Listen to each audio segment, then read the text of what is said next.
और इस वक्त बड़ी खबर सामने आ रही है राजस्थान के जोधपुर से, जहां पर सीआरपीएफ जवान ने खुद को गोली मारी है। कल से परिवार को जवान ने बंधक बनाकर रखा था। आईजी के सामने जवान ने खुद को गोली मारी। दरअसल राजस्थान के जोधपुर के कड़वड़ थाना इलाके में स्थित सीआरपीएफ का प्रशिक्षण केंद्र में तैनात एक जवान ने अपने परिवार सहित खुद को अपने क्वार्टर में बंधक बना लिया। बाद में उसने अपनी क्वार्टर की बालकनी में आकर एक के बाद एक कई राउंड फायरिंग किए। इससे वहां पर अफरा तफरी का माहौल बन गया। सूचना पर जोधपुर पुलिस कमिश्नर रविदत्त गौड़ समेत कई आला अधिकारी वहां पर पहुंचे। ये भी जानकारी मिल रही है कि सीआरपीएफ का ये जवान छुट्टी नहीं मिलने से खफा था। जांच में सामने आया है कि नरेश अपने साथ क्वार्टर में 40 राउंड गोलियां लेकर गया था। और अब जो खबर सामने आ रही है कि सीआरपीएफ जवान ने खुद को गोली मार ली है। कल से इस जवान ने परिवार को बंधक बनाकर रखा था। आईजी के सामने उसने खुद को गोली मारी। सीआरपीएफ जवान ने खुद को गोली मारी है। ये जानकारी मिल रही है कि छुट्टी नहीं मिलने की वजह से वो नाराज चल रहा था और कल से परिवार को उसने बंधक बनाकर रखा था। और रांची के चुटिया थाना क्षेत्र में दोहरे हत्याकांड से सनसनी फैल गई है। होटल के कमरे में पिता पुत्र की अपराधियों ने चाकू से मारकर हत्या कर दी, जिसके बाद पुलिस और एफएसएल की टीम पूरे मामले की जांच में जुटी है। स्टेशन रोड स्थित शिवालिक होटल में हजारीबाग के रहने वाले नागेश्वर मेहता और उनके बेटे अभिषेक मेहता ठहरे थे और इसी दौरान कुछ अपराधी होटल में घुस आए और दोनों को हत्या से पहले कुछ नशे का सामान दिया गया, जिसके बाद आसानी से दोनों की गला रेतकर हत्या कर दी गई। होटल कर्मियों ने इस दोहरे हत्याकांड की सूचना पुलिस को दी। घटना की जांच में फिलहाल पुलिस जुटी हुई है और सीसीटीवी कैमरे के जरिए एक अनजान व्यक्ति को उनके कमरे की ओर जाते देखा गया है और अब इसी फुटेज के जरिए पुलिस इस पूरे मामले की छानबीन में जुट गई है।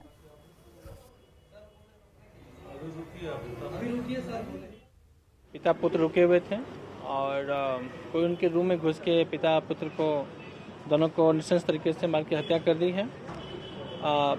अभी आपने देखा होगा कि हमारा पूरा जो इन्वेस्टिगेशन टीम है, एफएसएल टीम हो या हमारे और जो टेक्निकल टीम है, वो सब आके यहाँ पर चीज़ों का मुआयना किया है। जो भी अवेलेबल एविडेंस थे उसका हम लोगों ने उठाया है सैंपल।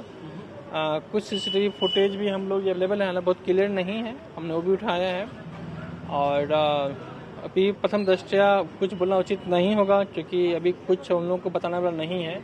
लेकिन अभी तक के जो इशू आ रहे हैं, जो लड़का था उसका कुछ सस्पेक्टेड एक्टिविटीज रहा था। अभी हम वो भी कंफर्म नहीं बता पा रहे हैं। अभी तक प्राथमिक जो हमारे पास जानकारी है उस हिसाब से ये इसका कुछ एक्टिविटीज गलत लोगों के साथ था और कुछ नारकोटिक्स वगैरह के चीज़ों में व्यस्त रहता था और बेसिकली इचाक में कहीं पढ़ाई लिखा करता था और वहीं से इसकी जो संगति कुछ बुरे लोगों से हो गई थी और कुछ दिन पहले तक ये कुछ ड्रग्स नारकोटिक्स गांजा वाजा के सेवन भी करते थे। तो प्रथम दृष्टया कुछ बोलना उचित नहीं होगा। अभी हमारे पास और भी बहुत सारी चीज़ एनालिसिस करना है। और सरायकेला की गम्हरिया थाना पुलिस ने 13 अप्रैल को हुए हत्याकांड का खुलासा कर लिया है। पुलिस के मुताबिक 25 साल के युवक की हत्या का मामला हॉरर किलिंग से जुड़ा था, जिसमें लड़की के भाई और उसके दोस्त ने मिलकर युवक की हत्या की थी। पुलिस ने इस मामले में 3 अपराधियों को धर दबोचा है और न्यायिक हिरासत में भेज दिया है, जिसमें लड़की के पिता, भाई और उसका दोस्त शामिल है। लड़की के परिजनों को बिहार वैशाली के रहने वाले नीतीश कुमार के साथ प्रेम प्रसंग का पता चला तो परिवार के लोगों ने लड़की की हत्या की साजिश रच डाली और नीतीश की हत्या कर दी।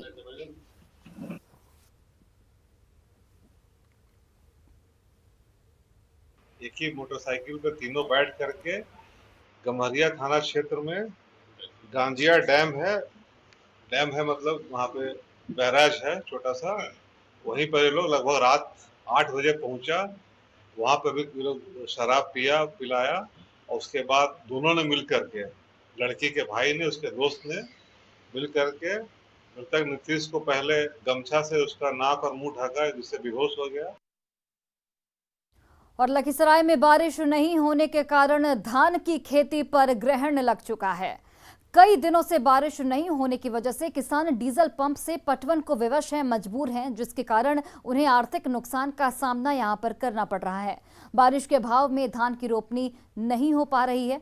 किसानों को धान के पैदावार में कमी अभी से सताने लगी है। किसान सरकार से मदद की गुहार लगा रहे हैं और आसमान की तरफ टकटकी लगाए खड़े हैं। परेशानी है कि मोरी पटेते पटेते परेशान है, दरार फटा है। दरार फट गया, बारिश नहीं हो पा रहा। बारिश कहाँ हो रहा, देखते देखते तो हालत खराब है। क्या लग रहा है इस पर धान का पैदावार होगा? पैदावार तो लगता है अब की बार सुखाड़े रहेगा।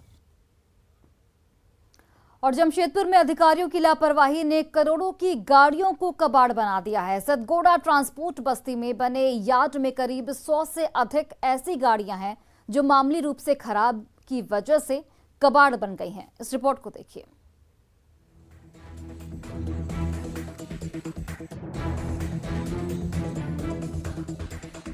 पब्लिक के पैसे का अधिकारी कैसे बंदरबांट करते हैं, करोड़ों की संपत्ति को कबाड़ कैसे बनाया जाता है, इसका जीता जागता नमूना है जमशेदपुर के सितगोड़ा ट्रांसपोर्ट बस्ती में कतार में खड़ी ये गाड़ियां,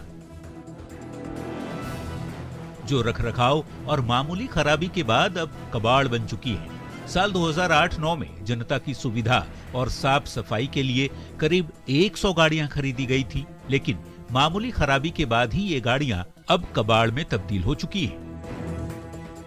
मैं आपको दिखाता हूं कि किस तरह आप देख सकते हैं कि जेनेसी के द्वारा इस जगह पे लाखों करोड़ों की लागत से यहाँ पर गाड़ियां खरीदी गई है साफ सफाई के लिए, लेकिन एक मामूली सी खराबी के कारण इस जगह पर गाड़ियां छोड़ दी जाती है। क्लच प्लेट की खराबी हो या फिर ग्रीसिंग जैसी गाड़ी में मरम्मत की जरूरत हो, कई छोटी छोटी खामियां को लेकर यहाँ पर गाड़ियां यहाँ पर छोड़ दी जाती है। ऐसा इसलिए है क्योंकि जेनेसी के पास मरम्मती के लिए, रिपेयरिंग के लिए ऐसी कोई योजना नहीं है। इनमें कई ऐसी गाड़ियां हैं जो 2 से 4 महीने ही चली थी, यानी गाड़ियां खराब होने के बाद यहां सड़ने के लिए छोड़ दी गई।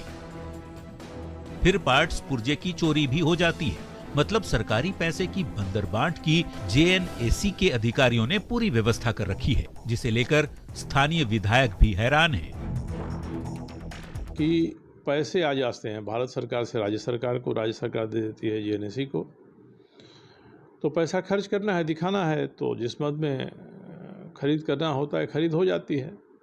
नीचे से ऊपर तक सब दिखा देते हमारा पैसा खर्च हो गया साहब, ये हमारी उपलब्धि हो गई, हमारी प्रगति हो गई।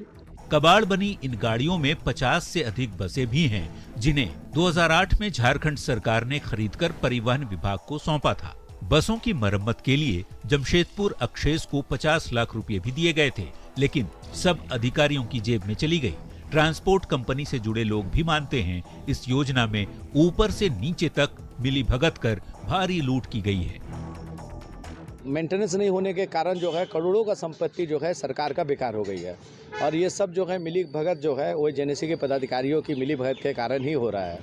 पब्लिक और जनहित के नाम पर करोड़ों की गाड़ियां खरीद तो ली गई, लेकिन इसका लोगों को कोई फायदा नहीं मिला और लौह नगरी को शंघाई बनाने के सपने को भी अधिकारी पलीता लगा गए। सवाल है, इस लूट खसोट के लिए क्या किसी की जिम्मेदारी तय होगी? प्रभंजन कुमार, न्यूज़ 18, जमशेदपुर।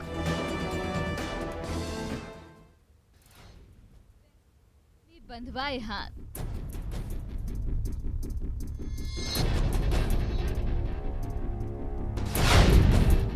बदलवाया प्रार्थना का नियम।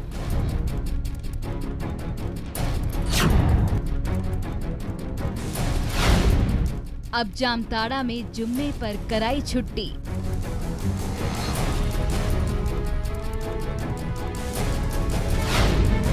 स्कूल में जबरन जोड़ा उर्दू नाम।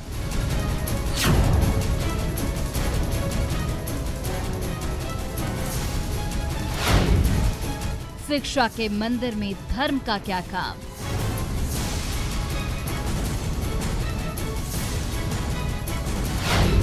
क्या धर्म पर चलेगा स्कूल? और झारखंड के स्कूलों में पढ़ाई कम, धार्मिक खेल अधिक हो रहे हैं।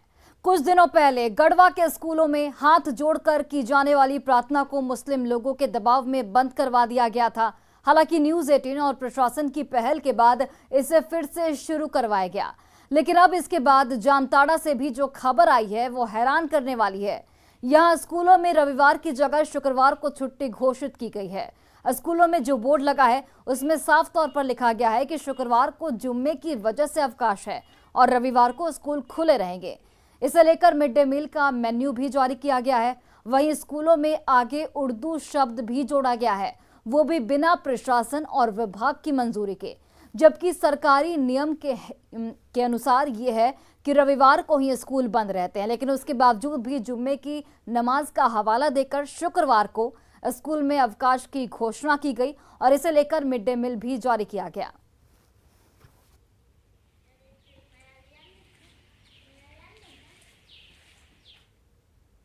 और फिलहाल इस बुलेटिन में बस इतना ही। आप देखते रहिए न्यूज़ 18 बिहार झारखंड।